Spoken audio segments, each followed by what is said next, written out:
ఈ 5 విషయాల గురించి తెలుసుకుంటే సక్సెస్ మీ చేతిలో ఉన్నట్లే తెలుసా? అవేంటో చూసేద్దాం ఇప్పుడు. First one clarity. మీ గోల్ ఏంటో తెలిసుంటే మీకు అక్కడ సగం పని అయిపోయినట్టే. మీ లక్ష్యం వైపు మీరు నిరంతరం అడుగులేస్తూ ఉంటారు. మీకు మోటివేటెడ్‌గా ఉంటారు. డిస్ట్రాక్షన్స్ ఇంకా డీవియేషన్స్ అస్సలుండవు. సో, మీ గోల్ క్లారిటీ ఉంటే మీరు సగం విజయం సాధించినట్టే. Next commitment.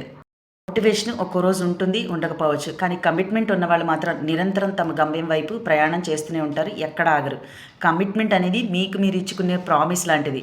సో, ఈ ప్రయాణంలో మీకు మీరు ఎంత తోడుగా ఉండి, ఎంత డిసిప్లిన్‌గా ఉంటే మీ సక్సెస్‌కి అంత దగ్గరవుతారు. మూడోది కన్సిస్టెన్సీ. అంటే మీ గమ్యం వైపు మీ ప్రయాణంలో మీరు వేసే చిన్న చిన్న అడుగులు. ప్రతిరోజు వేసే మీ ఒక్కో అడుగు మీ గమ్యానికి మిమ్మల్ని చేరువ చేస్తుంది. ఒకేసారి మీరు పెద్ద కష్టమేం పడక్కర్లేదు. మీ ప్రతిరోజు డైలీ అలవాట్లు, మీ పాజిటివ్ బిహేవియర్సే మీ సెల్ఫ్ డిసిప్లిన్‌ని మిమ్మల్ని మీ గమ్యానికి చేరువ చేస్తాయన్నమాట.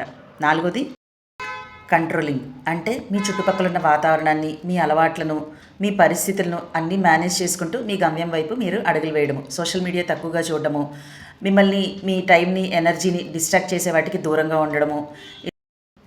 కంట్రోలింగ్ అంటే ఎమోషనల్ అవేర్నెస్తో కూడా ఉండడం. అన్నిటికీ రియాక్ట్ అవ్వకుండా రెస్పాండ్ అవ్వడం నేర్చుకోండి. అది మీకు చాలా ఉపయోగపడుతుంది. ఐదవది మీ చుట్టుపక్కల ఉన్న పరిస్థితులు మీకు అనుకూలంగా లేకపోయినా సరే అవన్నీ ఎదుర్కొంటూ మీరు ముందుకు సాగడమే కంపాషన్. అంటే మిమ్మల్ని మీరు క్రిటిసైజ్ చేసుకోకుండా, సెల్ఫ్ డిసిప్లిన్తో మరీ హింసించుకోకుండా, ఇబ్బంది పెట్టుకోకుండా గమ్యం వైపు సాగిపోతూ మీకు అనుకోకుండా ఏదైనా అపజయం ఎదురైనా సరే, మీరు ఒక వెనకడుగు వేయాల్సిన పరిస్థితి వచ్చినా సరే, వీటన్నిటిని చిరునవ్వుతో అధిగమిస్తూ వెళ్ళడమే కంపాషన్. సో, మరి మీరు సక్సెస్కి సాధించాలంటే ఏం కావాలో తెలిసింది కదా. ఈ 5 C's పాటించి చూడండి. Thank you. Follow for more psychological updates.